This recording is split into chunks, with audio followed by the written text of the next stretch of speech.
नमस्कार, प्रणाम। मैं दत्तमन तिवारी और आप देख रहे हैं अधिवक्ता महोदय। और अभी चूंकि हम बात कर रहे हैं लखनऊ विश्वविद्यालय LLB त्रिवर्षीय पाठ्यक्रम के प्रवेश परीक्षा में आए हुए सवालों की, और अब बारी है साइंस की, विज्ञान विषय की। उन सारे विज्ञान और कुछ सवाल हैं जो पर्यावरण से भी आए हैं, एक आध सवाल हैं जो कभी इन्वायरमेंट और इकोलॉजी से आए हुए हैं, और कुछ एक सवाल हैं जो कि कभी कभार कंप्यूटर से हल्के फुल्के सवाल हैं, बिल्कुल हल्के सवाल। तो सबसे पहले अभी हम बात करने वाले हैं साइंस की, और साइंस के सेगमेंट में फिजिक्स की। जो सवाल फिजिक्स से पिछले वर्षों में पूछे गए हैं, और कुछ सवाल जो कि इस बार आ सकते हैं। जैसे यूनिट से बड़े बड़े सवाल आए हैं कि unit of power watt, unit of the force newton, unit of work joule, light year is the unit of distance, parsec is the unit of distance, ampere is the unit of electric current, how many watts are there in a horse power 746, और 1 barrel of oil is equal to 169 liters, और sonar is mostly used by navigators. सवाल आया pyrometer is used to measure high temperature, high temperature को नापने के लिए होता है। और हाइग्रोमीटर का आया है सवाल कि hygrometer is used to measure humidity in atmosphere, पर्यावरण में जो आर्द्रता होती है उसको नापने के लिए। सवाल आया who give the theory of gravity, Isaac Newton. सवाल आया है on which factor the time period of a pendulum depends, और जो सही जवाब है वो है depends on its height, length. सवाल आया है oil spreads on water surface because surface tension of oil is lesser than water. सवाल आया है the time taken to reach the sunlight up to the surface of earth is approximately 8.5 minutes. ये सवाल geography के segment में भी एक बार मैंने बताया है, तो ज्योग्राफी के सेगमेंट में भी आया हुआ है, और देखें तो साइंस का भी सवाल ये बनता है। सवाल आया है blue colour of the sky is due to, और जो सही जवाब है वो स्कैटरिंग ऑफ लाइट है। सवाल आया है a radar which detects the presence of an enemy aircraft uses what, radio waves का यूज करते हैं, रेडियो वेव्स का यूज रडार करते हैं। सवाल आया है CT scan is doing by using x rays का इस्तेमाल करते हुए सीटी स्कैन होता है। सवाल आया है decibel unit is used to measure the intensity of sound. सवाल आया है the energy of sun is released due to nuclear fusion. सवाल आया है which is India's first atomic power station, और जो सही जवाब है वो तारापुर एटॉमिक पावर स्टेशन। सही जवाब है graphite is used in the nuclear reactor as moderator के तौर पर, ग्रेफाइट का यूज होता है मॉडरेटर के तौर पे। सवाल आया है क्यूरी किसका यूनिट है, रेडियो एक्टिविटी का। सवाल आया है मैक्सवेल किसका यूनिट है, मैग्नेटिक फ्लक्स का। यूनिट ऑफ सॉलिड एंगल का जो यूनिट है वह स्टेरेडियन।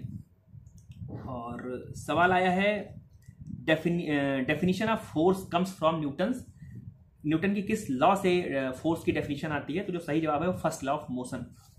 और सवाल आगे बढ़े तो है the absolute zero is a temperature which molecular motion in a gas would cease. सवाल आया who invented the mercury thermometer का आविष्कार किसने किया, तो जो सही जवाब है DG फारेनहाइट। और इसी जब आविष्कार की बात कर रहे हैं तो जो भी बड़े आविष्कार हैं, चाहे वो बल्ब है या किसी भी प्रकार का जो बड़ा आविष्कार है जिसने पूरे विश्व को सुख दिया है, समृद्धि दी है, तो ऐसे सारे आविष्कार और सारे इन्वेंटर्स, उनके जो भी आविष्कारक हैं उनके नाम हम लोग को याद रखने हैं, टीवी, रेडियो और बल्ब वगैरह का। और सवाल आया है हु डिस्कवर्ड वायरलेस कम्युनिकेशन का आविष्कार किसने किया, मार्कोनी ने। और एक सवाल यहाँ से आया है after a hot sunny day people sprinkle water on the rooftop because, rooftop पर लोग पानी क्यों डालते हैं, because water has large latent heat of vaporisation. और सवाल आया the thermal conductivity of a plate depends on the thickness of the plate. कुछ एक सवाल केमिस्ट्री के आए हैं, जैसे brass is a combination of, brass किसका कॉम्बिनेशन है, कॉपर और जिंक का। ब्रास जो है कॉपर और जिंक का कॉम्बिनेशन है। और सवाल आया है who propounded the law of constant proportions, सवाल जो जवाब है वो है जोसेफ प्राउस्ट। और एक सवाल आया है acids react with base to give salt देने के लिए। और यही केमिस्ट्री से एक सवाल है a particle which is similar two electron is beta particle. और सवाल ज़्यादा बायोलॉजी सेगमेंट से आए हुए हैं, और बायोलॉजी में जो विटामिन से सवाल आए हैं, डिजीज से सवाल आए हैं, जैसे बायोलॉजी में सवाल आया है और कुछ जो अध्ययन की शाखाएं हैं, जैसे पूछते हैं कि फला चीज का अध्ययन किस विज्ञान में करते हैं। जैसे सवाल आया the study of the flower is known as, तो एंथोलॉजी। सवाल आया the scientific study of insects is known as entomology. और सवाल आया what is vermiculture, the science of raising worms. सवाल आया है who propounded the theory of evolution, Darwin ने प्रतिपादन किया था इसका। सवाल आया है dolphins are classified as mammals. और सवाल आया है what is the chemical name of vitamin C, vitamin C का केमिकल नेम क्या है, रासायनिक नाम क्या है, एस्कॉर्बिक एसिड। सवाल आया है which vitamin is helpful for healing a wound, एक घाव को भरने के लिए कौन से विटामिन की आवश्यकता होती है, विटामिन सी। सवाल है which vitamin is responsible for blood clotting, जो खून के थक्के जम जाते हैं उसका कारक कौन सा विटामिन है, विटामिन के। विटामिन डी का source, biggest source sun rays, सूर्य का प्रकाश, सूर्य की किरणें। सवाल है which vitamin contains cobalt, cobalt कौन से विटामिन में होता है, विटामिन B12 में होता है। सवाल आया है what is water soluble vitamin, कौन सा पानी में घुलनशील विटामिन है, विटामिन सी। सवाल आया the tissues are formed in body by protein, protein के द्वारा टिश्यूज ऊतक बनते हैं। सवाल था कि ब्लड इज व्हाट, और जो सही जवाब था, ऑप्शंस थे जो आपके, उसमें सही जवाब जो था वो था कनेक्टिव टिश्यूज। और सवाल था who is the father of immunology, Edward Jenner जो थे वो फादर ऑफ इम्यूनोलॉजी थे। MRI का फुल फॉर्म पूछा था, मैग्नेटिक रेजोनेंस इमेजिंग। और सवाल था which metal is present in insulin, insulin में कौन सा तत्व उपलब्ध होता है, जिंक। और सवाल आया था polio is caused by, polio किसके द्वारा होता है, वायरस।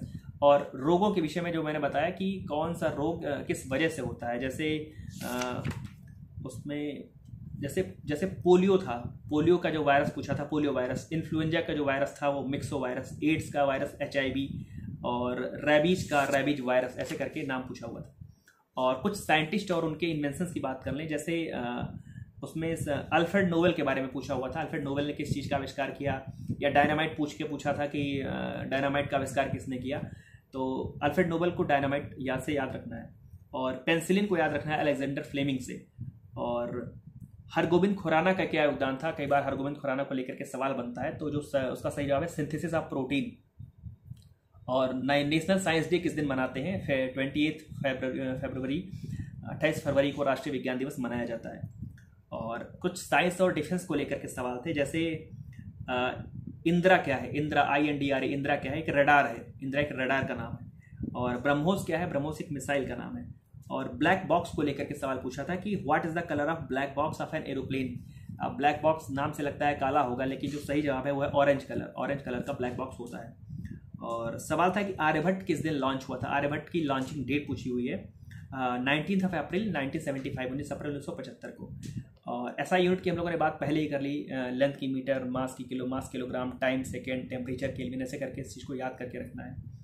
और साइंटिफिक इंस्ट्रूमेंट्स की बात कर लें, जैसे बैरोमीटर को मेजरमेंट ऑफ एटमॉस्फेरिक प्रेशर को नापने के लिए, और लैक्टोमीटर का measurement of density of milk to determine purity, दूध की शुद्धता को नापने के लिए यूज होता है।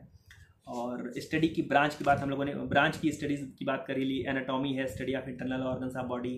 और इकोलॉजी पूछा हुआ, इकोलॉजी का मतलब क्या है, तो study of inter relationship between living being and environment. और डिजीज़ की हम लोगों ने बात कर ली, डिस्कवरीज की बात कर ली। और एक सवाल आया है ट्रांसफॉर्मेशन ऑफ एनर्जी का सवाल आया हुआ है, इलेक्ट्रिक मोटर का सवाल, और ये ट्रांसफॉर्म करता है इलेक्ट्रिक एनर्जी को मैकेनिकल एनर्जी में ट्रांसफॉर्म करता है। और कुछ इन्वेंशंस हैं, मेडिकल डिस्कवरीज और इन्वेंशंस हैं, जैसे डायबिटीज़ का है, डायबिटीज़ का जो है बैंटिंग, और विटामिन की FG हॉपकिंस, ये सवाल आया हुआ है। हार्मोन से सवाल पूछा हुआ है, इंसुलिन के बारे में पूछा हुआ है, प्रोड्यूस बाय व्हिच हुम, पैनक्रियाज के द्वारा। और एक्शन क्या है, शुगर मेटाबॉलिज्म। और ये टेस्टोराइन के विषय में पूछा हुआ है, और टेस्टोराइन में प्रोड्यूस बाय टेस्टीज, और एक्शन क्या है, अफेक्ट्स मेल रिप्रोडक्टरी फंक्शंस। और वैक्सीन्स के बारे में सवाल है, वैक्सीन्स। और जब वैक्सीन की बात कर रहे हैं तो सबसे जो जानी मानी वैक्सीन है, आप कोविड वैक्सीन, जितनी भी वैक्सीन जानी मानी है, चाहे वो कोविशील्ड है, चाहे वो कोवैक्सीन है, इसके डेवलपर को जरूर याद रखिएगा कि इनका डेवलपर कौन है, क्योंकि अभी पिछले बार जब LLB ऑनर्स का एग्जाम हुआ था तो भी ये सवाल पूछा गया था। और जैसे स्मॉल पॉक्स को एडवर्ड जेनर से याद रखिएगा, पोलियो वैक्सीन को जोनास ई साक और पिट्सबर्ग जो कि यूएस के हैं उनसे याद रखने की ज़रूरत है। इकोलॉजी और एनवायरनमेंट का अगर सवाल की बात करें तो बहुत सवाल नहीं पूछे गए हैं, लेकिन एक आध सवाल जैसे रेड डाटा बुक से संबंधित सवाल था। Red data book is published by IUCN के द्वारा रेड डाटा बुक पब्लिश होती है। और सवाल था कि where was the first earth summit held, first earth summit कहाँ पे हुआ था? रियो डी जेनेरियो में हुआ था। और नेशनल ग्रीन ट्राइब्यूनल की स्थापना कब की गई थी? नेशनल ग्रीन ट्राइब्यूनल की जो स्थापना की गई थी 2010 में की गई थी। और सवाल था कि मॉन्ट्रियल प्रोटोकॉल किससे रिलेटेड था? मॉन्ट्रियल प्रोटोकॉल जो था वो ओजोन लेयर से रिलेटेड था।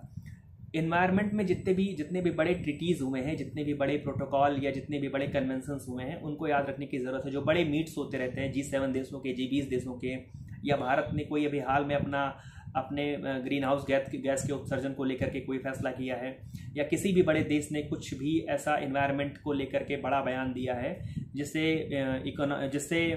इकोलॉजी पे, जिससे इन्वायरमेंट पे कुछ फ़र्क पड़ता है, तो वो सारी घटनाएं हम लोग के लिए महत्वपूर्ण है। इस एग्ज़ाम के दृष्टिकोण से देखा जाए तो सारी घटनाएं हम लोग के लिए महत्वपूर्ण है। और इसी इन्वायरमेंट और इकोलॉजी के सेगमेंट से देखा जाए तो एजेंडा 21 से किस चीज़ से रिलेटेड सवाल आया था? तो सस्टेनेबल डेवलपमेंट से। एजेंडा 21 सस्टेनेबल डेवलपमेंट याद रखना है। और चिनार वाइल्ड लाइफ सेंचुरी कहाँ पे है? चिनार वाइल्ड लाइफ सेंचुरी जो है वो है केरला में। और first national park of India कहाँ पे है, कौन सा है? Jim Corbett national park. और एक सवाल है द वर्ल्ड हैबिटेट डे किस दिन मनाया जाता है? अक्टूबर 5 अक्टूबर को मनाया जाता है। और नंदा देवी बायोस्फीयर रिजर्व कहाँ पे है? तो ये उत्तराखंड में। तो इसको आप इकोलॉजी के तौर पर समझ सकते हैं, इन्वायरमेंट के तौर पर समझ सकते हैं। और साथ ही साथ ये करंट अफेयर्स के भी सवाल हैं, करंट अफेयर्स कह लें या जनरल अवेयरनेस कह लें। तो ये सारे सवाल हैं जो जनरल साइंस से पूछे गए हैं, फिजिक्स केमिस्ट्री बायोलॉजी से पूछे गए हैं, और सवाल हैं जो कि इन्वायरमेंट और इकोलॉजी से पूछे गए हैं। तो एक बार पुनः आप सभी को ढेर सारी शुभकामनाएं। और यदि समय बचा, चूँकि परसों आपका एग्ज़ाम है, यदि समय रहा तो कुछ लीगल जीके का कुछ वन लाइनर्स है मेरे पास, तो वो लीगल जीके बताने का प्रयास करेंगे। और कुछ करंट अफेयर जो मैंने नोट किया है, तो करंट अफेयर्स और लीगल जीके के लिए थोड़ा समय चाहिए, मुझे समय चाहिए। और जल्दी ही प्रयास करूँगा कि एक छोटा वीडियो बना करके और उसमें आपका मार्गदर्शन कुछ हो सके। तो एक बार आप साइंस को रिवाइज ज़रूर कर लीजिएगा। जो टॉपिक्स मैंने बताए हैं उसको इसके अलावा आप अपनी गाइड से भी पढ़ लीजिएगा। और ढेर सारी शुभकामनाएं, और जल्दी मिलते हैं। प्रणाम।